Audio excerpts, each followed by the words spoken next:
नमस्कार प्यारे बच्चों, कैसे हैं आप सबके सब। आई होप सब बहुत बढ़िया होंगे। बच्चों, थर्मोडायनेमिक्स में अपने लास्ट क्लासेस के अंदर सारे टॉपिक्स अपने हो गए थे, केवल एक बच रहा था अपना, और वो था कार्नो इंजन। तो प्यारे बच्चों, आज का जो अपना टॉपिक है वो है कार्नो इंजन। कार्नो इंजन की आज अपन बात करते हैं। देखो भाई, क्या है कार्नो इंजन के अंदर, ठीक है ना। सबसे पहले पहले एक बार इसके बारे में एक बार अपन कुछ डिस्कस कर लेते हैं। देखो भाई, Carnot engine, Carnot engine, Carnot engine जो है ना, कार्नो नाम के साइंटिस्ट, उनके द्वारा बनाया गया इंजन है। उन्होंने क्या कहा था कि भाई ऐसा कोई भी इंजन नहीं है जो 100% इफिशियंसी दे सके। कार्नो इंजन की सबसे ज्यादा इफिशियंसी होती है ना। सेकंड ऑफ थर्मोडायनेमिक्स भी है भाई, पूरे के पूरे हीट को वर्क डन में कन्वर्ट नहीं किया जा सकता है। जितनी भी हीट है उस पूरी की पूरी हीट को बच्चों किस में कन्वर्ट नहीं कर सकते हैं, वर्क डन में कन्वर्ट नहीं कर सकते। तो उन्होंने क्या बनाया, एक रिवर्सिबल। देखो, दो टाइप से होता है, एक होता है रिवर्सिबल और एक होता है बच्चों इरिवर्सिबल। एक तो क्या होता है रिवर्सिबल और एक होता है बच्चों इरिवर्सिबल। एक होता है इरिवर्सिबल, है ना। एक ऐसा मान के चलो, चक्रीय और अचक्रीय, ठीक है। एक तो चक्रीय और एक अचक्रीय। तो रिवर्सिबल इंजन जो होता है उसकी उसमें सबसे ज्यादा एफिशिएंसी होती है बच्चों, वो कार्नो इंजन की होती है ना। ये साइक्लिक प्रोसेस पे काम करता है। किस पे काम करता है ये, साइक्लिक प्रोसेस पे काम करता है बच्चों। किस पे काम करता है जी, ये साइक्लिक प्रोसेस के ऊपर ये काम करता है ये वाला इंजन, ठीक है। तो इसमें एक बार अपन चीजें समझते हैं, कितने कितने इसके पार्ट होते हैं। कार्नो इंजन होता क्या है। कार्नो इंजन मैंने आप लोगों को अभी अभी बताया कि ऐसा एक इंजन जो एक स्टेट से स्टार्ट होके बहुत सारे काम होंगे, कभी प्रेशर चेंज होगा, कभी वॉल्यूम चेंज होगा, कभी टेम्परेचर, बहुत सारी चीजें चेंज होंगी, और वो चेंज होते होते होते होते वापस इनिशियल स्टेज में आ जाता है। तो ऐसे इंजन को क्या कहते हैं बच्चों, कार्नो इंजन कहते हैं। या ऐसी साइकिल को क्या कहते हैं, कार्नो साइकिल कहते हैं। और जो कार्नो साइकिल पर बेस्ट जो इंजन होते हैं उसको अपन क्या कहते हैं बच्चों, कार्नो इंजन कहते हैं। अब देखो, कार्नो इंजन में क्या होता है बच्चों, इसके चार पार्ट होते हैं। नंबर एक, सबसे पहले पहले होता है बच्चों हीट सोर्स। सबसे पहले पहले तो क्या होता है, हीट सोर्स होता है। दूसरा पार्ट जो होता है ना बच्चों, वो दूसरा पार्ट होता है इसका हीट सिंक। हीट सिंक होता है। नंबर तीसरा पार्ट जो होता है बच्चों, वो होता है वर्किंग सब्सटेंस। वर्किंग सब्सटेंस, ठीक है। और mechanical arrangement, and mechanical arrangement, and and mechanical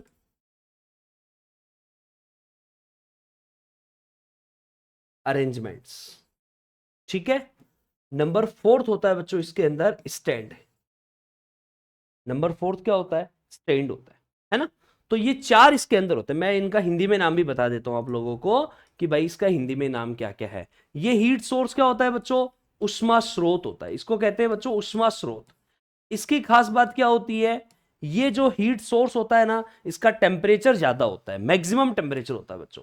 इसका जो टी जो होता है वो मैक्सिमम होता है, टेम्परेचर जो होता है बच्चों इसका ज्यादा होता है।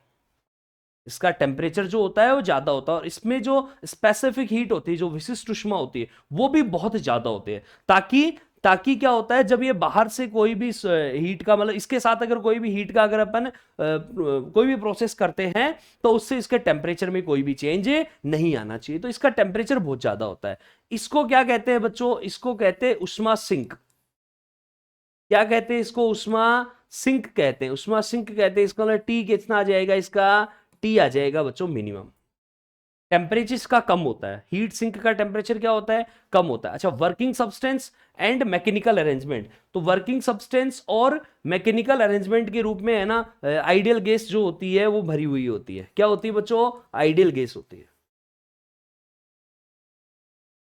ठीक है। आइडियल गैस उसके रूप में भरी होती है। और एक क्या लगा हुआ होता है बच्चों इसका पार्ट, वो होता है स्टैंड। वो स्टैंड क्या काम करता है, वो स्टैंड क्या होता है बच्चों, ये इंसुलेटेड होता है।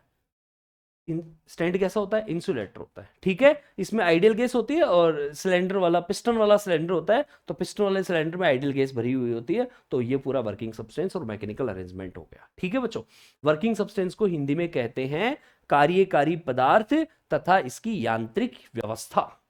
कार्यकारी पदार्थ और यांत्रिक व्यवस्था। स्टैंड के रूप में क्या रहता है बच्चों? स्टैंड क्या होता है? स्टैंड कुचालक स्टैंड होता है, जिसके ऊपर जब आप सिलेंडर को रख दोगे तो वो बाहर से कोई भी हीट का एक्सचेंज नहीं करेगा। समझ गए आप मेरी बात को? ये इसके सबसे पहली बात तो चार ये हो गए। चार तो इसके पार्ट हो गए बच्चों। अब इसके चार पार्ट के बाद में अपन बात करते हैं इसके प्रोसेस की। तो प्यारे बच्चों, इसमें जो प्रोसेस आते हैं वो कितने प्रोसेस होते हैं बच्चों? कितने प्रोसेस इसके अंदर होते हैं? तो इसके अंदर अपन यूज करेंगे बच्चों चार प्रोसेस का। इसके अंदर जो प्रोसेस होते हैं वो कितने प्रोसेस होते हैं? प्रक्रम जो होते हैं ना इसके, वो प्रक्रम होते हैं बच्चों चार प्रक्रम। नंबर एक आइसोथर्मल, नंबर एक आइसोथर्मल एक्सपेंशन, नंबर एक है बच्चों आइसोथर्मल एक्सपेंशन। ठीक है, आइसोथर्मल एक्सपेंशन को हिंदी में क्या कहते हैं? समतापी प्रसार। नंबर दूसरा क्या है बच्चों? वो है एडियाबैटिक एक्सपेंशन। क्या है जी? Adiabatic expansion. एडियाबैटिक एक्सपेंशन, रुद्धोष्म प्रसार, रुद्धोष्म प्रसार। नंबर तीसरे की बात करेंगे अपन तो आ जाएगा बच्चों isothermal expansion, sorry expansion compression.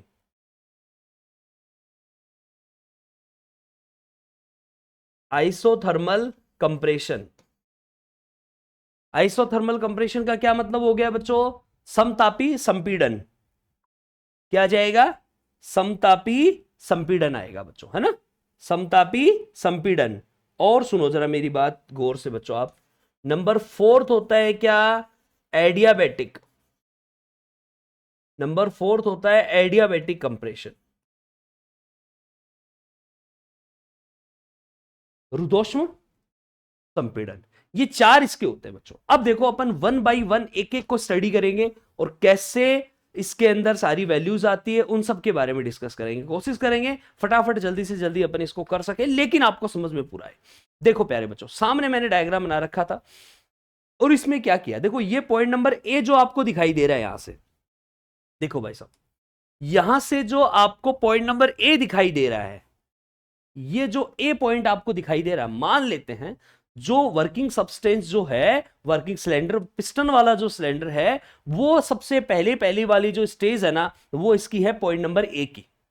सबसे पहली स्टेज क्या है बच्चों? पॉइंट नंबर ए पर रखा हुआ है। और जब वो ए पे रखा हुआ है उस टाइम पे जो है ना, सबसे पहले जो सिलेंडर जो है ना स्टेज ए है, वो स्टेज ए कैसे आई उसके लिए अपन क्या करेंगे? सबसे पहले नंबर एक काम जो आपका आइसोथर्मल एक्सपेंशन है, उस आइसोथर्मल एक्सपेंशन में बच्चों अपन क्या करते हैं?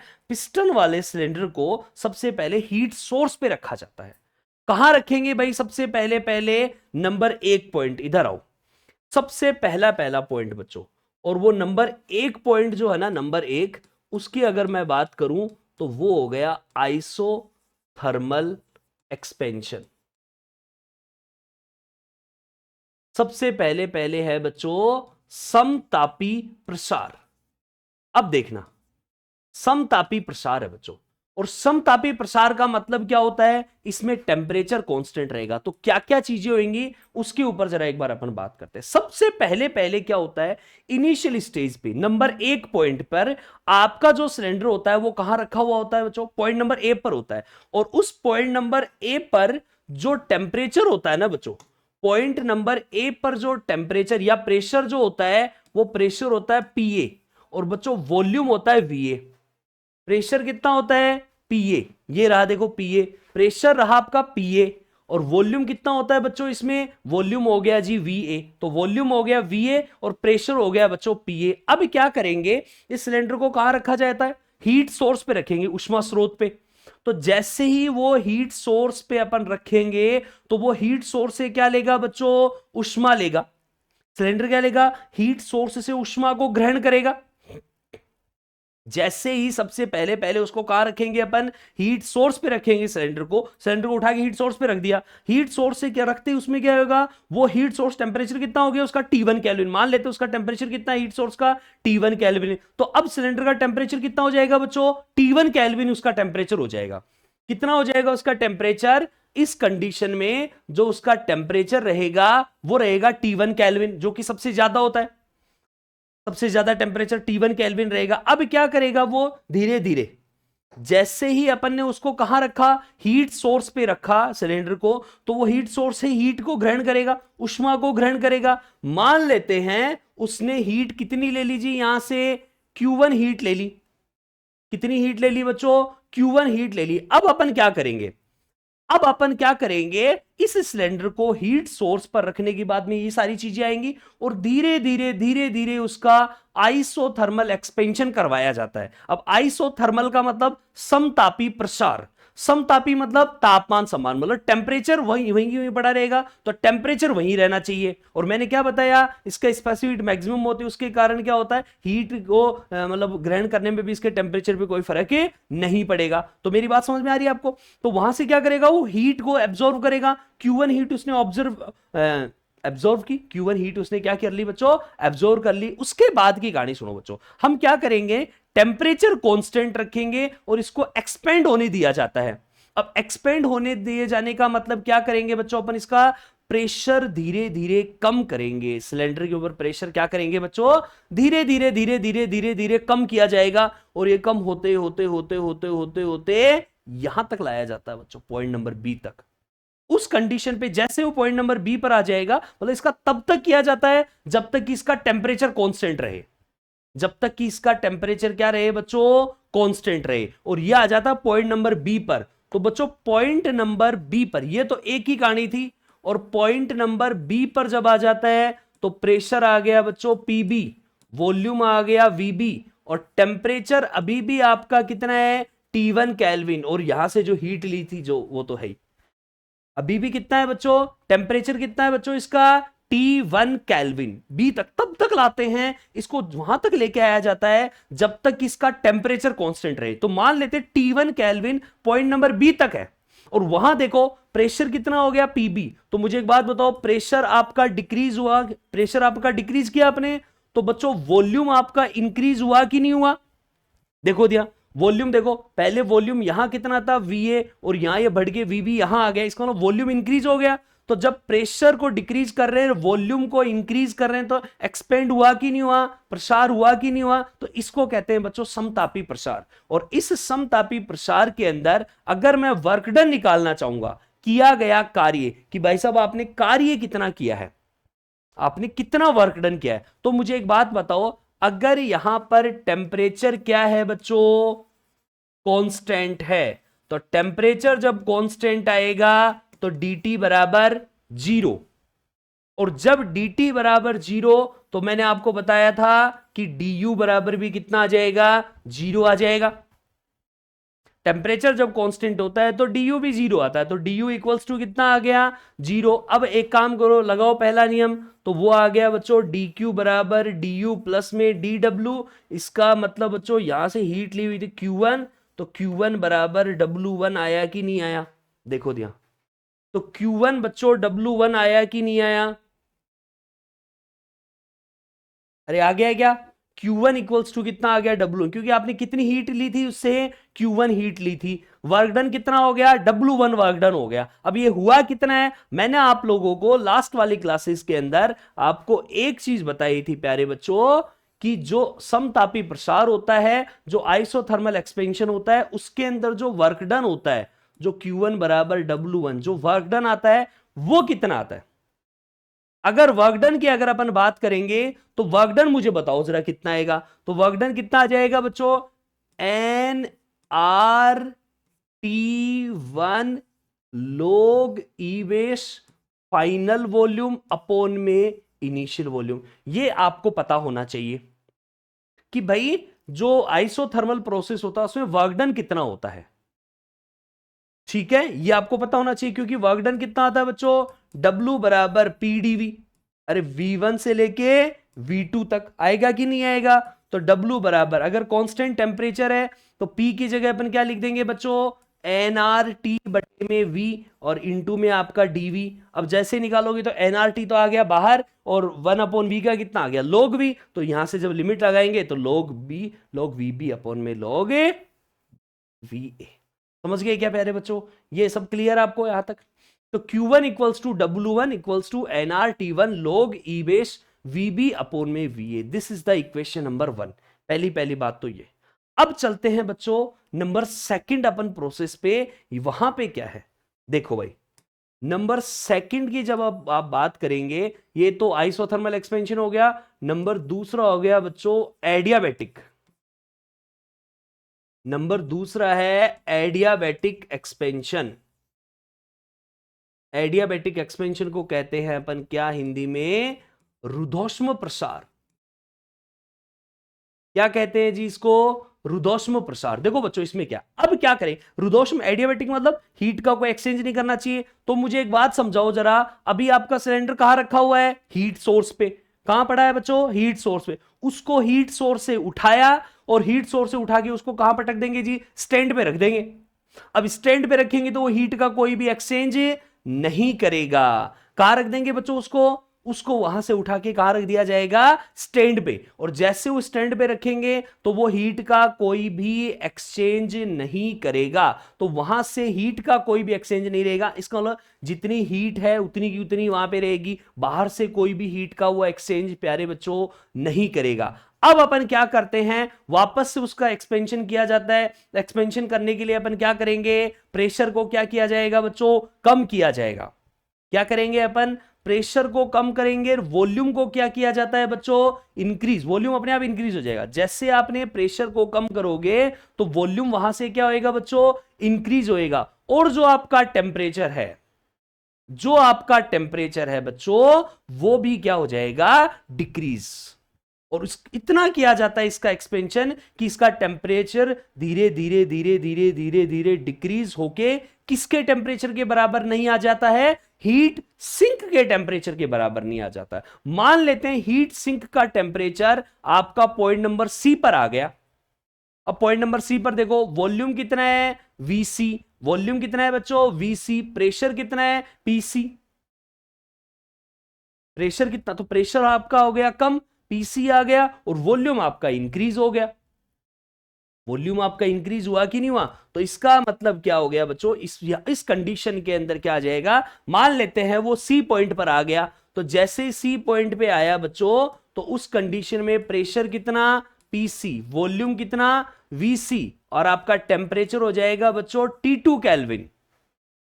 अरे टेम्परेचर कितना आ जाएगा इस कंडीशन, तब तक किया जाता है जब तक कि टेम्परेचर आपका T2 केल्विन नहीं हो जाता है। समझ गया मेरी बात को। और एडियाबैटिक एक्सपेंशन, इसका मतलब वर्क डन कितना हुआ, ये सब काम करने के लिए कितना आपको वर्क डन करना पड़ा, उसको अपन क्या कहते हैं बच्चों, W2। क्या कहते हैं उसको, W2। और W2 बराबर कितना आ जाएगा बच्चों, NR अपॉन में गामा -1 और टेम्परेचर T1 माइनस का T2। This is the equation number 2। बोलो भाई सही है क्या, आप जानते होंगे शायद अच्छे से। एडियाबैटिक के अंदर W बराबर NR अपॉन गामा -1, और इसमें क्या आ जाएगा बच्चों, इनिशियल टेम्परेचर माइनस में फाइनल टेम्परेचर। तो पहले पॉइंट नंबर बी पर कितना था टेम्परेचर, T1, और सी पर कितना आ गया, वो टेम्परेचर आ गया T2। तो NR upon gamma -1, initial minus final कर दो। या बहुत सारी बुक में इसको NR अपॉन 1 माइनस गामा लिखा होता है, तो यहां पे फिर वो T2 माइनस T1 लिखा होता है। तो पहले टेम्परेचर कितना, T1, उसके बाद में टेम्परेचर कितना बच्चों, T2। हाँ जी, क्लियर है क्या। टेम्परेचर यहां पे ये अपने आप धीरे धीरे धीरे धीरे धीरे यहां से क्या होता जाएगा, कम होता जाएगा। समझ गया, क्योंकि ये वाला जो प्रोसेस है ना बच्चों, इस वाले प्रोसेस में क्या है आपका, dq बराबर 0 है। अब अगर dq बराबर 0 आएगा तो dw बराबर आ जाएगा बच्चों माइनस का du। dw बराबर कितना आ जाएगा, माइनस का du। इसका मतलब अगर इसके ऊपर कोई ना कोई वर्क डन करेगा ये, और वर्क डन आपका पॉजिटिव है, तो वर्क डन अगर आपका पॉजिटिव है, इसका मतलब du आपका नेगेटिव आया। तो du नेगेटिव आने का मीनिंग आप समझते हो अच्छे से, टेम्परेचर में डिक्रीमेंट आता है। या फिर एडियाबैटिक में देखो, आप जानते हो, मैं आपको एक चीज बताऊं, जैसे पीवी गामा बराबर कांस्टेंट होता है। पीवी गामा बराबर क्या होता है, कांस्टेंट होता है। और देखो टीवी की पावर गामा -1, ये भी क्या होता है बच्चों, कांस्टेंट होता है कि नहीं होता भाई, एक बार चेक कर लो, फॉर्मूला देख लो एक बार। पीवी गामा, इसको लो, इस फॉर्मूले को यूज करो, ये निकाल सकते हैं क्या, हो सकता है शायद गलत होता है ये फॉर्मूला। एक बार चेक कर लेते हैं, एक बार अपन, है ना, एक बार देख लेते हैं बच्चों। तो देखो पी बराबर क्या लिख सकते हैं अपन, P बराबर लिख सकते हैं nRT अपॉन में V। ठीक है, ये लिख दिया अपन ने, V की पावर गामा बराबर कांस्टेंट, nr उधर जाएगा, ये वाली वैल्यू वैसे कांस्टेंट है, और t एज इट इज, तो v की पावर गामा -1 बराबर क्या आ गया बच्चों, कांस्टेंट आ गया। गामा हमेशा जो होता है ना, गामा की वैल्यू ऑलवेज ग्रेटर देन 1 होती है। इसका मतलब ये वाली वैल्यू पॉजिटिव है, तो ये वाली, इसका मतलब ये वाली वैल्यू पॉजिटिव रहेगी। इसका मतलब v की पावर जो गामा -1 है वो टेम्परेचर के इनवर्सली। इसका मतलब अगर आपका वॉल्यूम इंक्रीज होगा तो टेम्परेचर आपका क्या होगा, इस कंडीशन में डिक्रीज होगा। समझ गए क्या मेरी बात को? तो टेम्परेचर क्या होएगा बच्चों, डिक्रीज होएगा, है ना। इसलिए वहां पे टेम्परेचर क्या हुआ, T1 से धीरे धीरे धीरे कम होता होता T2 हुआ। अब कहां तक लेके जाना उस टेम्परेचर को, जब तक कि वो सिंक के टेम्परेचर के बराबर नहीं आ जाता है। जब तक कि वो किसके टेम्परेचर के बराबर नहीं आ जाए बच्चों, सिंक के टेम्परेचर के बराबर नहीं आ जाता है, तब तक इस प्रोसेस को पूरा करना है। क्लियर है? आई होप आपको समझ में आ गया होगा। अब चलते हैं अपन आगे की तरफ। और बच्चों अब अपन चलते हैं नंबर थर्ड जो प्रोसीजर है। अब देखो अपन कहां पहुंच गए, सी तक पहुंच गए हैं।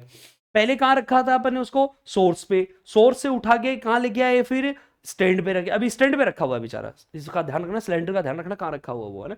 तो देखो आइसो थर्मल क्या कंप्रेशन, आइसोथर्मल कंप्रेशन, और इसको अपन क्या कहते हैं क्या बच्चों, समतापी समतापी संपीड़न। समतापी संपीड़न। देखो बच्चों अब चलते हैं, आओ पीछे आओ जरा। अब यहां पे कहां रखा हुआ था, अभी सी पे रखा हुआ था, सी पॉइंट तक आ गए अपन, है ना। और ये रखा हुआ कहां पे, स्टैंड पे। अब उसको सिलेंडर को स्टैंड से उठाएंगे, और सिलेंडर को स्टैंड से हटाकर कहां रखा जाता है बच्चों, सिंक पे रखा जाता है, हीट सिंक के ऊपर रखेंगे। समझ गया आप मेरी बात को? हीट सिंक पे जैसे रखेंगे, और आपको पता है हीट सिंक का टेम्परेचर कितना है, T2 केल्विन। तो जैसे वो सिंक पे रखेंगे अपन, तो वो क्या करेगा, जो इसके पास हीट है वो हीट निकालना चालू कर देगा, वो हीट बाहर निकालेगा। तो मान लेते हैं उसने उसको कितनी हीट दे दी जी, Q2 हीट उसको दे दी। सिंक को कितनी हीट दे दी, Q2 उष्मा उसको दे दी। कितने टेम्परेचर पे, T2 केल्विन टेम्परेचर पे। तो यहां पे टेम्परेचर कितना रहेगा बच्चों, T2 केल्विन रहेगा। टेम्परेचर कितना रहेगा, T2 केल्विन। क्यों? क्योंकि सिंक का टेम्परेचर भी क्या है बच्चों, T2 केल्विन, और पहले से T2 केल्विन था, तो इसलिए इसको समतापी संपीड़न कहा गया। अब संपीड़न क्यों कहा गया, अब अपन वॉल्यूम इसका कम करेंगे बच्चों। तो वॉल्यूम कम करने के लिए अब अपन क्या करेंगे, यहां पर प्रेशर को बच्चों इंक्रीज किया जाएगा। जैसे ही आप प्रेशर को इंक्रीज करोगे, प्रेशर लगाओगे, तो प्रेशर लगाने के बाद में क्या आएगा बच्चों, उसका वॉल्यूम धीरे धीरे कम होएगा। और इसको तब तक किया जाता है जब तक कि पूरे सिस्टम का टेम्परेचर जो है वो T2 केल्विन ही रहे। तो मान लेते हैं वो पॉइंट नंबर डी आ गया, वहां तक T2 केल्विन है, टेम्परेचर T2 केल्विन कहां तक है, डी तक है। यहां पे वॉल्यूम कितना आ गया, VD। तो देखो VD कम हुआ कि नहीं हुआ, प्रेशर आपका क्या हुआ, पहले PC था तो प्रेशर बढ़ा कि नहीं बढ़ा। इसका मतलब इस वाले कंडीशन में बच्चों कितना आ जाएगा, देखो मैं आपको सारी चीज लिख देता हूं। समतापी आइसोथर्मल के अंदर वो कहां रहता है बच्चों, हीट सोर्स पे रहता है। कहां रहता है, हीट सोर्स पे, ये हीट सोर्स पर रहता है। ठीक है, और इसमें यहां पे कहां रहता है बच्चों, यहां वो स्टैंड पर रहता है। अरे कहां रहता है, स्टैंड पर रहता है। यहां पे कहां रखते हैं बच्चों उसको, यहां पे रखते हैं उसको सिंक पर। ठीक है, तो ये चीज याद रखना, इसको यहां पे कहां रखा जाता है बच्चों, सिंक पर अपन इसको रखते हैं। चलते हैं अपन जरा आगे। तो मान लेते हैं यहां पर प्रेशर कितना हो गया बच्चों, PD। वॉल्यूम कितना हो गया, VD। टेम्परेचर यहां पर T2 केल्विन ही है। टेम्परेचर यहां पे कितना है बच्चों, T2 केल्विन है। कितनी हीट दे रहा है बच्चों, Q2 हीट दे रहा है। इसका मतलब जो वर्क डन आ जाएगा W3, वो आ जाएगा बच्चों Q2 के बराबर। क्यों आएगा, क्योंकि टेम्परेचर कांस्टेंट है, और जब टेम्परेचर कांस्टेंट आएगा तो dt बराबर 0, और जब dt बराबर 0 तो du बराबर भी 0 मेरे प्यारे बच्चों। और जैसे dt बराबर 0, du बराबर 0, तो W3 बराबर कितना बच्चों, Q2। और W3 बराबर Q2 कितना आ जाएगा, वही सेम टू सेम समतापी प्रसार के अंदर क्या आ जाता है बच्चों, nr। टेम्परेचर कितना, T2, तो nr T2 log E base final volume upon में इनिशियल वॉल्यूम। तो फाइनल बच्चों कितना है वॉल्यूम आपका, फाइनल वॉल्यूम था आपका वीडी, और इनिशियल वॉल्यूम कितना है बच्चों वीसी। तो वीडी अपॉन में वीसी आ गया, ये लिख दिया अपन ने समीकरण नंबर 3 मेरे प्यारे बच्चों, लिख दिया क्या। चले अपन आगे, ये हो गया आपका यहां तक। हमने आपको कहां तक करवा दिया है, अभी तक जो अपना हो चुका है वो क्या हो गया बच्चों, आइसोथर्मल कंप्रेशन तक हो चुका। हम कहां तक पहुंच गए हैं भाई, हम आ गए हैं पॉइंट नंबर डी पर। अब देखना अब अपन क्या करेंगे, अब आपका जो है नेक्स्ट जो प्रोसीजर है पॉइंट नंबर 4, और उस पॉइंट नंबर 4 को अपन क्या कहते हैं, उसको कहते हैं बच्चों एडियाबैटिक, एडियाबैटिक कंप्रेशन,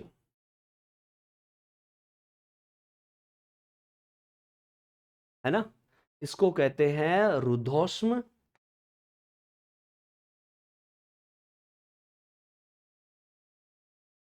रुद्धोष्म संपीड़न। देखो भाई, रुद्धोष्म संपीड़न क्या होता है, कहां रखा हुआ था पहले ये बताओ मुझे, सिंक पे रखा हुआ था। सिलेंडर कहां रखा हुआ बच्चों, कहां रखा हुआ है, सिंक पे रखा हुआ है। उसको उठाओ वहां से, और सिंक से उसको उठा के कहां रख दिया जाता है बच्चों, उसको रख देते स्टैंड पे। जब भी एडियाबेटिक आएगा स्टैंड पे रख दो, और जब भी आइसोथर्मल एक्सपेंशन आए, एक्सपेंड करने की बारी आए, तो उसको कहां रखो, सोर्स पे। और जब भी कंप्रेस्ड करने की बारी आए तो कहां रख दो, सिंक पे रख दो, बस बात खत्म। क्या करेगा बच्चों,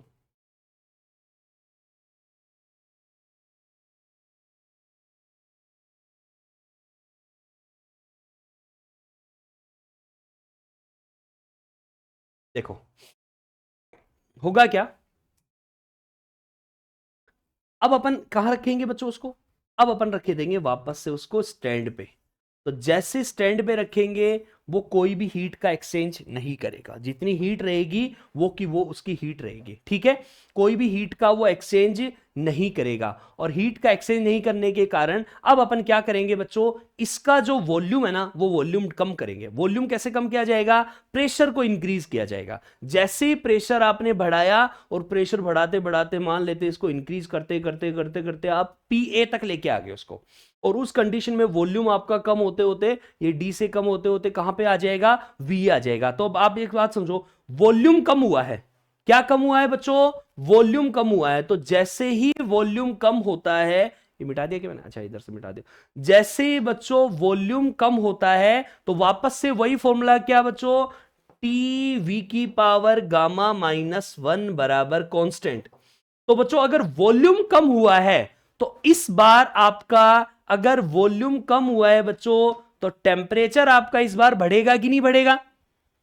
तो अब टेम्परेचर था कितना भाई साहब, T2 केल्विन, यहां तक T2 केल्विन था ना, तो अब टेम्परेचर बढ़ेगा, और अब अपन इसको उतना लेके जाएंगे जब तक कि इसका टेम्परेचर, इसको कब तक वो किया जाएगा, कंप्रेस किया जाएगा, जब तक इसका टेम्परेचर बढ़ते बढ़ते, क्योंकि जैसे वॉल्यूम कम करोगे, जैसे प्रेशर आप बढ़ाओगे, प्रेशर बढ़ाया मैंने, आप समझना, प्रेशर को मैंने बढ़ाया, वॉल्यूम कम हुआ, वॉल्यूम कम होने के साथ साथ में टेम्परेचर बढ़ा, टेम्परेचर इंक्रीज हुआ कि नहीं हुआ। तो इसको तब तक आपको एक काम करना, प्रेशर, प्रेशर बढ़ाया, वॉल्यूम कम हुआ, वॉल्यूम कम होने के साथ साथ में टेम्परेचर इंक्रीज हुआ, हुआ कि नहीं हुआ। यह काम तब तक आपको करते जाना है जब तक कि आपका टेम्परेचर कितना हो जाए, जब तक कि टेम्परेचर T1 केल्विन के बराबर नहीं हो जाता है, जब तक कि टेम्परेचर किसके बराबर नहीं हो जाए बच्चों, T1 केल्विन। और बच्चों जैसे ही टेम्परेचर मान लेते हैं पॉइंट नंबर ए पर T1 केल्विन के बराबर आ गया, तो वापस से यहां पे प्रेशर कितना आ गया बच्चों,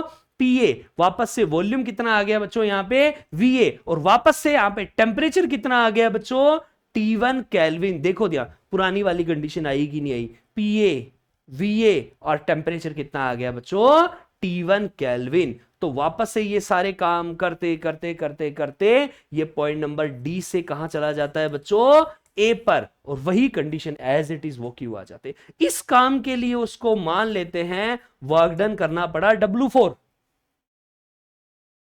कितना करना पड़ा बच्चों, W4। तो W4 कितना आ जाएगा बताओ भाई, W4 क्या है, एडियाबेटिक वाला है, तो W4 बराबर कितना आ जाएगा बच्चों, वही जो आपको मैंने अभी भी करवाया है, यहां से NR अपॉन में गामा -1, टेम्परेचर पहले जो पहली स्टेज में इनिशियल माइनस फाइनल, तो पहले इनिशियल कितना था बच्चों T2 और अब कितना आ गया T2 माइनस का T1। ये ले लिया जी समीकरण नंबर 4, ये ले लिया भाई साहब क्या समीकरण नंबर 4 अपना आ गया। बोलो W1 W2 W3 W4 आपको समझ में आ गया होगा शायद, ये पूरा का पूरा प्रोसीजर आपको समझ में आ गया होगा। तो अब अपन निकालते हैं बच्चों क्या टोटल वर्क डन। तो टोटल वर्क डन निकालने के लिए इसका मतलब W बराबर W1 plus W2 plus W3 plus में बच्चों W4। ठीक है, सबसे पहले अपन बात करेंगे W1 की। तो बच्चों W1 कितना है आपका, वो है बच्चों NR T1 log E base VB upon में VA। ठीक है, प्लस में कितना आ जाएगा NR अपॉन में गामा -1 और पहले टेम्परेचर T1 माइनस में T2, ये आ जाएगा W2।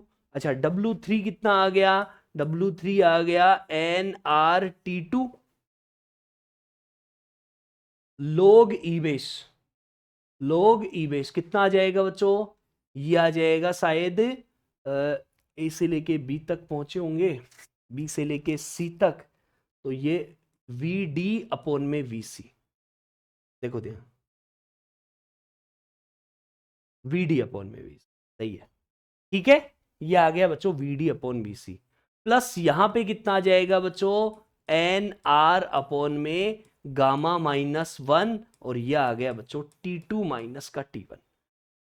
आया कि नहीं आया, आपको साफ साफ दिखाई दे रहा होगा, ये और ये दोनों आपस में कट गए क्योंकि वो NR T1 माइनस T2 है, ये NR T2 माइनस T1 है, माइनस करोगे तो ये तो वाली कैंसिल आउट। ठीक है भाई, तो ये तो हो गया बच्चों कैंसिल आउट। इसका मतलब W इक्वल्स टू कितना आ गया, W इक्वल्स टू यहां से आ जाएगा NR T1 log E base VB upon में VA। ठीक है, प्लस में NR T2 log E base VD upon में VC। This is the equation number 5। अब अपन देखते हैं कि भाई इसका अपन क्या कर सकते हैं। देखो बहुत सारी जगह आपको log 10 बेस भी लिखा हुआ मिलेगा, यहां पे E बेस की जगह 10 बेस कर दो, 2.303 से मल्टीप्लाई करते हैं। आप नहीं भी करते तो भी कोई दिक्कत वाली बात नहीं।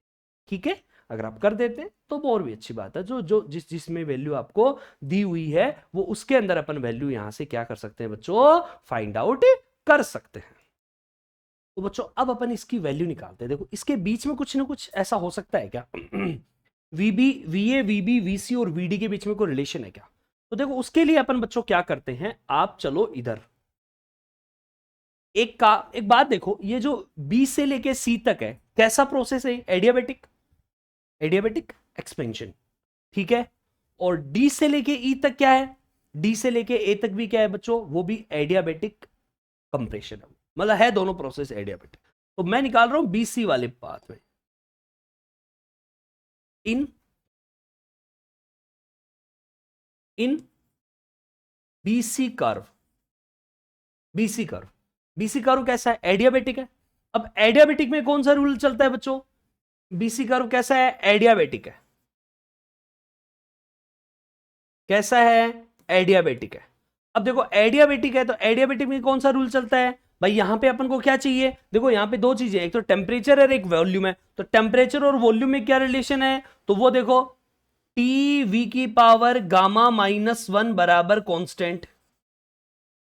अरे TV की पावर गामा -1 बराबर कांस्टेंट, इसका मतलब B में जो ये TV की पावर गामा -1 है बराबर किसके कर दो, C के। तो मुझे एक बात बताओ, जो B था, तो देखो याद करो, मैं पीछे वाली स्लाइड कुछ नहीं निकाल रहा हूं, आप याद करो ए पे टेम्परेचर कितना बच्चों, T1 केल्विन, बी पर भी टेम्परेचर कितना, T1 केल्विन, फिर वहां से वो स्टैंड पे रखने के बाद में टेम्परेचर कितना आ जाता है, T2 केल्विन, किस पर, C पर। चलो भाई आगे आओ, तो इसका मतलब यहां पर B पर कितना टेम्परेचर, T1, और B पर वॉल्यूम VB गामा -1, C पर कितना बच्चों टेम्परेचर, T2, और यहां से कितना VC और बच्चों गामा -1।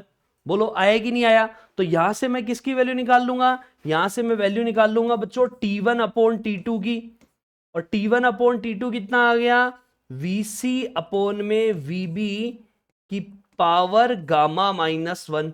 बोलो आया कि नहीं आया, T1 अपॉन T2 बराबर VC अपॉन VB की पावर गामा -1। यहां तक क्लियर है। अब सुनो जरा मेरी बात ध्यान से एक और, अब दूसरा पाथ एक और था, और वो कौन सा था बच्चों, इन डीए कर्व। डीए कर्व में वापस से क्या है, एडियाबेटिक है।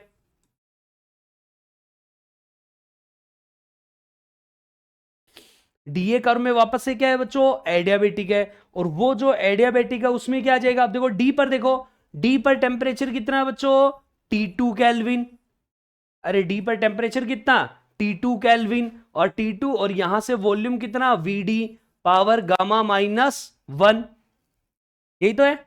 अच्छा दूसरी बात ध्यान से सुनो, एक बात और सुनना जरा, T2 VD की पावर गामा -1, और ए पर कितना टेम्परेचर T1, वॉल्यूम कितना VA पावर गामा -1। तो यहां से निकालो T1 अपॉन T2 की वैल्यू। तो यहां से बच्चों T1 अपॉन T2 कितना आ गया, यहां से T1 अपॉन T2 आ गया VD अपॉन में VA की पावर गामा -1। है या नहीं है बच्चों, यही तो आया होगा ना। अब इसका मतलब क्या हुआ, अब इसका मतलब क्या मैं ऐसा कह सकता हूं क्या, क्या मैं ऐसा कह सकता हूं क्या बच्चों, ये वाली इक्वेशन और ये वाली, इसको दे दो बच्चों इक्वेशन नंबर 6 और इक्वेशन नंबर 7। तो इक्वेशन नंबर 6 और 7 से आपको क्या समझ में आ रहा है, मुझे बताओ जरा। 6 और 7 से कि दोनों का लेफ्ट हैंड साइड बराबर है, तो दोनों का राइट हैंड साइड भी बराबर कर दो। इसका मतलब VC अपोन में VB की पावर गामा -1 बराबर कितना आ गया, VD अपोन में VA की पावर गामा -1।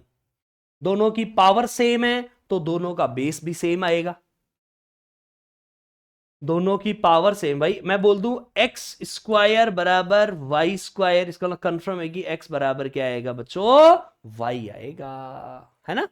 एक्स की वैल्यू कितनी आ जाएगी बच्चों, वाई के बराबर आ जाएगी। ये देखो जरा, ठीक है। इसका मतलब कितना आ गया, VC अपोन में VB बराबर आ गया VD अपोन में VA। आपको क्या निकालना है, आपको निकालना है VB अपोन VA में, और VD अपोन VC में क्या है। तो एक काम करो, इसको एक काम करो, इधर इसको ले जाओ इधर। इसका मतलब मैं इसको ऐसे लिख सकता हूं क्या, कि VB upon VA, VB upon VA बराबर किसके आ जाएगा, VB अपोन VA बराबर आ गया बच्चों VC अपोन में VD के। This is the equation number 2। और ये वाली, sorry equation number 8, equation number 8 वाली वैल्यू अपन कहां पुट कर देंगे बच्चों, इक्वेशन नंबर 5 में कर दें।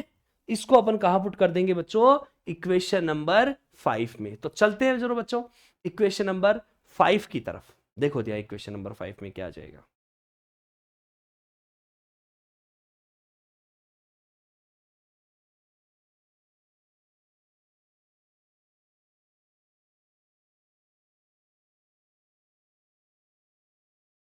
फ्रॉम इक्वेशन नंबर 5, समीकरण नंबर 5 से देखो बच्चों, समीकरण नंबर 5 से अपन क्या लिख सकते हैं, कि भाई W बराबर NR T1 log E base VB upon VA।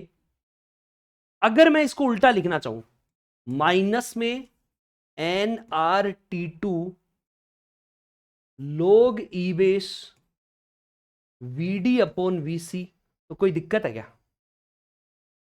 किसी को कोई दिक्कत है क्या, माइनस लगा सकते हैं क्या, ये लोग में, एक सेकेंड एक सेकेंड, नहीं लगा सकते भाई, ऐसे तो नहीं लगा सकते हैं, माइनस तो लगा सकते हैं, बट जैसे अभी अपन ने लिखा है वैसे नहीं लगा सकते, अपन इसको ऐसे लिख सकते हैं।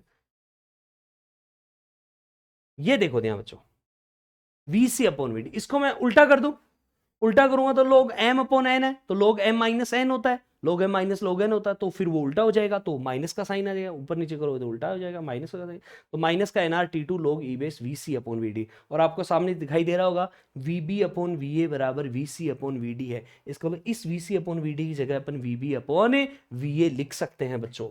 तो इसका मतलब अब मेरे पास में कितना आ जाएगा, इसका मतलब w बराबर आ जाएगा nr, कॉमन ले लेंगे अपन t1 माइनस का t2, और बच्चों आ जाएगा log e base vb upon में va। This is the equation number 9। और बच्चों ये आ गया टोटल वर्क डन। ये कितना आ गया, टोटल वर्क डन आ गया w बराबर nr t1 minus t2 log e base vb upon va। चलो भाई आगे चलते हैं।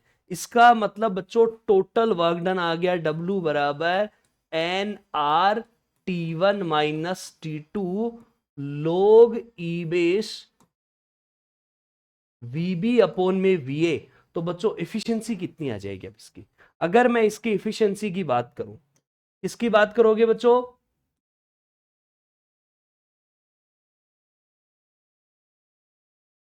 एफिशिएंसी की बात करो। एफिशिएंसी क्या होता है, दक्षता, आउटपुट अपॉन में इनपुट।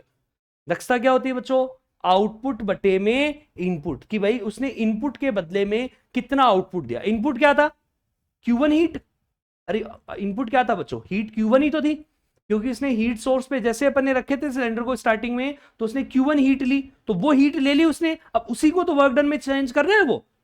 भाई उसमें से Q1 में कुछ काम किया, वहां से Q2 उसमें बाहर भी निकाली थी, फिर W1 भी गया, W2 भी हुआ, W3 भी हुआ, W4 भी हुआ, ये सारे काम हुए कि नहीं है। इसका मतलब अगर मैं बात करूं यहां से एफिशिएंसी नीटा की बात करेंगे, तो टोटल वर्क डन तो आ गया W, और इनपुट कितना था बच्चों Q1, W अपॉन में Q1, ये आएगा कि नहीं आएगा। तो नीटा बराबर कितना आ गया बच्चों, W अपॉन में Q1। आप चाहो तो इसका ऐसे भी लिख सकते हो, W कितना था,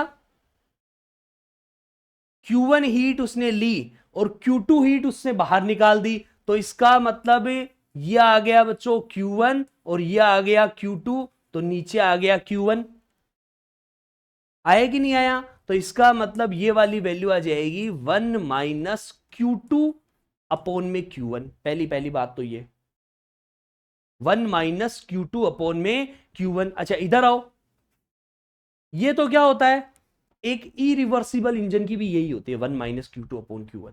अब इस रिवर्सिबल इंजन में क्या खास बात है वो सुनो। W की जगह वैल्यू रखो, तो W की जगह वैल्यू रखोगे तो nr t1 माइनस का t2 log e base vb upon में va। और बच्चों Q1 कितना था, जो W1 था, और W1 कितना था, वो था बच्चों nr t1 log e base बच्चों vb अपॉन में va, था कि नहीं था। तो इसका मतलब क्या, nr से nr cancel out, log e base vb upon v से log e base vb upon va cancel out, बच गया कितना ऊपर t1 माइनस t2। तो कितना बच गया बच्चों, नीटा बराबर t1 माइनस t2 अपॉन में बच गया बच्चों t1। इसका मतलब कितना आ गया, नीटा बराबर 1 माइनस t2 अपॉन में t1।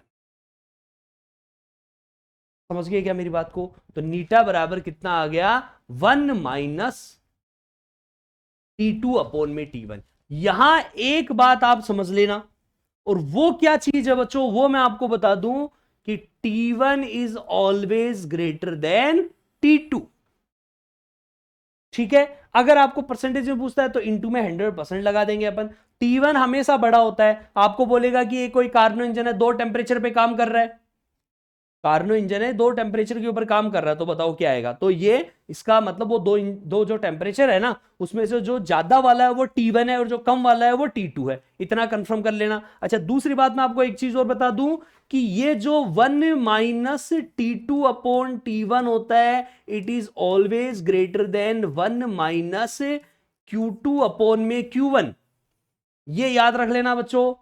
अब ये किसका आता है, रिवर्सिबल इंजन का आता है, और ये किसका आता है, इरिवर्सिबल इंजन का आता है। लेकिन आप लोगों ने देखा होगा यहां तो दोनों बराबर हैं, तो जो रिवर्सिबल इंजन होता है बच्चों उसमें 1 माइनस T2 अपॉन T1 बराबर आता है 1 माइनस Q2 अपॉन में Q1। इसका मतलब अपन यहां से कह सकते हैं कि T2 अपॉन T1 बराबर कितना आ जाएगा बच्चों, Q2 अपॉन में Q1। ये कंफर्म है। लेकिन ये किसके लिए, ये रिवर्सिबल इंजन के लिए ही होता है। इरिवर्सिबल में ये ऐसा प्रोसेस काम नहीं करता है। तो 1 minus T2 upon T1 reversible का, 1 minus Q2 upon Q1 irreversible का होता है। बोलो भाई क्लियर है या नहीं है? इसका मतलब किसी भी इंजन की जो एफिशिएंसी है वो रिवर्सिबल इंजन से ज्यादा नहीं हो सकती है। बोलो समझ गया आप मेरी बात को? दूसरी बात, क्या ये 100% ला सकते हैं क्या अपन? क्या ये 100% अपन ला सकते हैं क्या? इज इट पॉसिबल कि ये 100% आ जाए? तो 100% के लिए 400%, अगर आपको 100% बच्चों इफिशियंसी चाहिए तो उसके लिए आपको क्या करना पड़ेगा? आपको चाहिए कि T1 बराबर इनफाइनाइट हो या फिर T2 बराबर 0 हो। Both are not possible, both are not possible, not possible, दोनों ही संभव नहीं है। Both are not possible. इसका मतलब क्या हो सकता है कि नीटा नेवर बी 100%। नीटा की वैल्यू कभी भी 100% नहीं हो सकती है बच्चों। ठीक है, इससे रिलेटेड देखो मैं आपको एक न्यूमेरिकल कराता हूं, वो ध्यान से समझना। क्वेश्चन दिया हुआ है आपको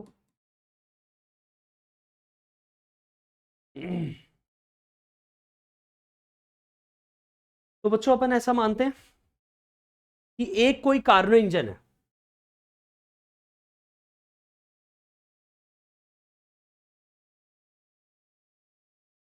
any Carnot engine works on temperature 300 kelvin 400 kelvin, find out efficiency. एक कोई कार्नो इंजन 300 केल्विन और 400 केल्विन के टेम्परेचर के बीच कार्य कर रहा है, तो बताओ उसकी दक्षता कितनी आएगी? तो बच्चों जैसा कि मैंने अभी भी आपको क्या कहा था कि आपको केवल इसमें से ये देखना है कि जो आपका क्या है ज्यादा है वो T1 है। इसका मतलब T1 तो कितना आ गया 400 केल्विन और T2 कितना आ गया 300 केल्विन। तो नीटा बराबर कितना आ जाएगा 1 माइनस T2 अपॉन में T1। कितना बच्चों 1 माइनस 300 अपॉन में 400। ये कैंसिल आउट यहां से, तो कितना आ गया ये 1 माइनस 3/4। तो कितना आ गया 4 माइनस 3, ये 1/4। तो 1/4 मतलब इंटू में 100%। इसका मतलब इसका कितना आ गया 25% की इफिशियंसी आ, कितने की आ गई बच्चों 25% की इसकी इफिशियंसी आ गई। क्लियर है क्या? अगर आपको ऐसा बोल दिया जाए, जैसे एक और क्वेश्चन अगर अपन करवाएं आपको, और एक और क्वेश्चन आपसे क्या कह रहा है वो देखो, इधर देखना।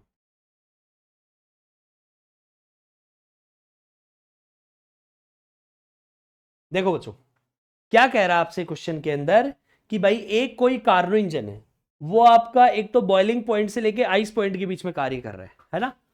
Karnaugh engine, Carnot engine works on boiling point to ice point, boiling point to ice point. किस किस के बीच में कार्य कर रहा है बच्चों? बॉइलिंग पॉइंट से आइस पॉइंट के बीच में कार्य कर रहा है। देन नीटा की वैल्यू बताओ कितना लगा लोगे? बॉइलिंग पॉइंट कितना भाई 100 डिग्री सेल्सियस, कितना आ जाएगा 373 केल्विन। 273 प्लस कर दोगे है ना? T2 कितना आ जाएगा बच्चों 5.0 डिग्री, तो ये कितना आ गया 273 केल्विन। आएगी नहीं आया? निकाल लो तो इसका नीटा। 1 माइनस T2 273 अपॉन में 373, तो कितना आ जाएगा? 373 माइनस 273 डिवाइडेड बाई 373, है ना? तो कितना आ गया प्यारे बच्चों? ये ऊपर तो आ गया 100 और नीचे आ गया 373। ठीक है, ये नीटा आ गया। परसेंटेज में निकालोगे तो इनटू में 100% कर दो, इनटू में 100% कर दो इसको, है ना? जैसे परसेंटेज में निकालना चाहो तो इनटू में 100% कर दो। ये सॉल्यूशन आ गया। और निकालना चाहते हो तो कितना आ जाएगा? अगर इसको आप फाइंड आउट करना चाहोगे तो ये आ जाएगा 26.80%,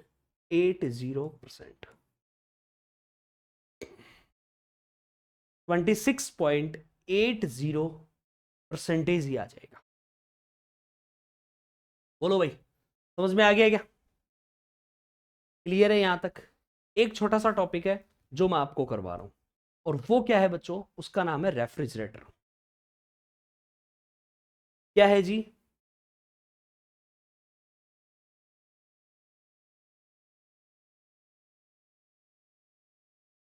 स्पेलिंग देख लें। रेफ्रिजरेटर, रेफ्रिजरेटर का प्रोसेस जो होता है ना बच्चों, ये जैसे हीट इंजन वगैरह जो होता है, हीट इंजन से जस्ट रिवर्स होता है। हीट इंजन तो क्या करता है, हीट जैसे कार्बन इंजन हो गया, ऐसे एक हीट इंजन होता है। हीट इंजन में क्या होता है? स्टैंड वगैरह नहीं होता उसमें। हीट इंजन में क्या नहीं होता बच्चों? स्टैंड नहीं होता। उसमें क्या करता है वो? बाहर से क्या लेगा? हीट लेगा Q1 से। बाहर से हीट सोर्स से क्या लेगा वो? हीट लेगा। वर्किंग सब्सटेंस होता है बीच में, वो हीट सोर्स से क्या लेगा बच्चों? हीट Q1 लेगा। और हीट Q1 लेने के बाद में क्या करेगा? उससे वर्क डन में चेंज करेगा और बाहर सिंक को हीट Q2 निकाल देगा। तो नीटा कितना आ जाएगा? नीटा आ जाएगा फिर उसका कितना बच्चों? W अपॉन में Q1। तो वही Q1 minus Q2 upon Q1, तो 1 माइनस Q2 अपॉन Q1 आ गया। तो जो मैंने कारणों में करवाया वैसा ही, तो वो जो 1 माइनस Q2 अपॉन Q1 वो होता है। रेफ्रिजरेटर का काम थोड़ा सा उल्टा है। रेफ्रिजरेटर में क्या होता है बच्चों? कुछ चीजें गर्म भी रखते हैं तो वो ठंडी रहती है, रहती कि नहीं रहती? अब ये क्या करेगा? मुझे आप एक बात समझाओ जरा। रेफ्रिजरेटर में हीट में तो क्या करता है वो? हीट इंजन तो क्या करता है? हीट इंजन से जस्ट उल्टा प्रोसेस है। हीट इंजन क्या करता है? हीट इंजन गर्म से चीजों को क्या करता है बच्चों? गर्म जो होता है उससे हीट को लेता है वो। गर्म से क्या लेता है वो? हीट को लेता है, क्योंकि हीट सोर्स टेम्परेचर ज्यादा, तो वो तो क्या होता है? उसका टेम्परेचर ज्यादा है तो वो गर्म ज्यादा है। इसका मतलब गर्म चीजों से ले रहा है ना वो, तो हॉट से ले रहा है ना, हॉट रिजर्वर। अब लेकिन ये क्या करता है? जैसे आप कोई चीज यहां पे रखोगे, तो मुझे एक बात बताओ, मान लो फ्रीज आप नया नया लेके आए, या फिर फ्रीज को बहुत दिनों तक आपने बंद रख रखा है, चालू नहीं किया आपने उस फ्रीज को, और जैसे आपने उसको चालू नहीं किया तो एकदम से जब चीजें रखेंगे तो वो एकदम से आपको ठंडा होता हुआ नहीं दिखाई देगा। उसके लिए क्या किया जाता है? पहले वो कुछ टाइम के लिए ठंडा होता है, उसके बाद में जो पानी की बोतल वगैरह आप रखोगे वो बाद में उसमें ठंडी होती है। ऐसा ही तो होता है ना? हैंड टू हैंड रखते ही तो नहीं होएगा ना भाई। आपने क्या किया? हैंड टू हैंड बोतल रखी और रखते हुए ठंडी हो गई, ऐसा तो नहीं होएगा ना? ऐसा क्यों नहीं होता? उसके पीछे कारण बताता हूं। वो क्या करता है बच्चों? कोल्ड जो चीज होती है ना, ठंडी चीज होती है, उससे वो हीट को लेता है। हीट कहां से लेता है वो? उसका काम उल्टा है। देखो हीट इंजन क्या करता है, देखो इधर समझना। जैसे जो हीट इंजन होता है ना बच्चों, देखो इधर समझो, मैं आपको समझाता हूं। ये हो गया आपका हीट इंजन, और ये हो गया आपका रेफ्रिजरेटर। ठीक है? अब देखो हीट इंजन क्या करेगा? ये जो हॉट रिजर्वर होगा ना, उससे हीट Q1 को लेगा, और फिर वो क्या करेगा? उसको वर्क डन में कन्वर्ट करेगा। उसमें किस में कन्वर्ट करेगा बच्चों? वर्क डन में। और जो बच गई वो हीट क्या करेगा बच्चों? Q2 निकाल देगा। किसको? कोल्ड रिजर्वर को। बोलो भाई, समझ में आएगी नहीं आया? ऐसा होता है। ठीक है? रेफ्रिजरेटर क्या करता है? रेफ्रिजरेटर क्या करेगा बच्चों? कोल्ड रिजर्वर से हीट लेता है, और वो कितनी हीट ले रहा है? Q2 हीट ले रहा है। कोल्ड रिजर्वर से क्या करेगा बच्चों? Q2 हीट लेगा, और उसको क्या करेगा बच्चों? वर्क डन में कन्वर्ट करेगा, और वर्क डन में कन्वर्ट करने के बाद में क्या करेगा? उसमें हीट किसको दे देगा बच्चों? वो हॉट रिजर्वर को। यहां से मान लेते वो Q1 हीट देती। बोलो भाई, समझ में आएगी नहीं आई ये बात? बस आपको रेफ्रिजरेटर के अंदर ये चीज याद रखनी है, ये चीज आपको याद रखनी ही है। ठीक है क्या? अब यहां पर क्या करते हैं, यहां पे जस्ट उसके इफिशियंसी का उल्टा निकालते हैं। तो यहां पर जो फाइंड आउट करते हैं उसको कहते हैं सीओपी। क्या कहते हैं बच्चों? इसको सीओपी कहते हैं। इसको क्या कहते हैं? इसका सीओपी कहते हैं, परफॉर्मेंस बोलते हैं इसको, कोफिशिएंट ऑफ परफॉर्मेंस। सीओपी का क्या मतलब हो गया? Coefficient of performance. जस्ट उल्टा करेंगे, जस्ट उल्टा करेंगे तो इसका मतलब क्या हो गया? यहां से इनपुट अपॉन आउटपुट लेंगे। तो यहां पे देखो सीओपी क्या था, यहां दो, वहां पे क्या था? Work done. Output upon input, यहां पे क्या करेंगे? Input upon output. इनपुट क्या है बच्चों यहां पे? Q2 है या नहीं है? और आउटपुट क्या है आपका? Work done. तो सीओपी बराबर हो गया बच्चों Q2 अपॉन डब्ल्यू। सीओपी को डिनोट करते हैं बीटा से, तो बीटा बराबर हो गया Q2 अपॉन डब्ल्यू। मैं क्या कह रहा था आपको, रेफ्रिजरेटर में जब नए नए चालू करते हैं उसमें एकदम से बोतल ठंडी नहीं होती, तो वो क्या करता है, उसके अंदर की जो चीजें होती हैं उनको पहले क्या करता है, वो जो कोल्ड रिजर्वर जो होता है पहले वो ठंडे का होने देते हैं। तो जैसे उसको चालू किया वो कोल्ड हुआ, तो वहां से क्या करेगा, फिर वो हीट लेगा, वहां से क्या करेगा, वो हीट लेगा। तो वो जो हीट ली वो तो कम ली है ना, इसका मतलब उनका टेम्परेचर तो कम है, वो वाला पूरा का पूरा किसको दे देगा? वर्क डन करने के बाद में हॉट रिजर्वर को। तो वो चीजें फिर ठंडे होने लग जाती है। वो चीजें क्या होने लग जाती है बच्चों? ठंडी होने लग जाती है। समझ गया आप मेरी बात को? तो अगर मैंने यहां पे ये बीटा अगर ये वाली वैल्यू रखी है, तो ये एक तो कंफर्म है कि इफिशियंसी की जस्ट क्या होती है बच्चों, ये उल्टी होती कि नहीं होती। इसका मतलब यहां पर मैं ऐसा लिख सकता हूं क्या, कि बीटा बराबर T2 अपॉन में T1 माइनस T2। हाँ जी, बोलो जरा, क्या बीटा बराबर T2 upon T1 minus T2 लिखा जा सकता है? क्या बीटा बराबर T2 अपॉन में T1 माइनस T2 लिख सकते हैं क्या? अगर टेम्परेचर के रेस्पेक्ट में देखी जाए तो वही टेम्परेचर T2 आपका जो है वो कम है और T1 आपका ज्यादा है या नहीं है? अच्छा, यहां से क्या लिख सकते हैं, Q2 अपॉन डब्ल्यू। तो बच्चों ये तो आ गया Q2, और ये कितना आ गया, ये आ गया Q1 माइनस Q2। लिखना चाहो तो इसको ऐसे लिख सकते हो, 1 upon Q1 upon Q2 minus 1। देखो जी, ये हो गया आपका किसकी चीज, रेफ्रिजरेटर। आई होप सबको चीजें क्लियर हो गई है ना। हीट इंजन में और रेफ्रिजरेटर में दोनों में ये डिफरेंस होता है। ठीक है प्यारे बच्चों, तो आप सभी को क्लासेस क्लियर हैं? मिलते हैं अपन अगली क्लास में। आपको वीडियो अच्छा लगा तो लाइक शेयर सब्सक्राइब जरूर करें। जिन जिन बच्चों को वीडियो अच्छा लगे लाइक जरूर करके जाना, बिना लाइक करके गए तो रेफ्रिजरेटर की सौगंध तुम्हें तुम्हारे तुम्हारे फ्रिज की सौगंध है ना। समझ गए क्या मेरी बात को? चलो तो बच्चों, मिलते हैं अपन अगली क्लास में। Thank you so much.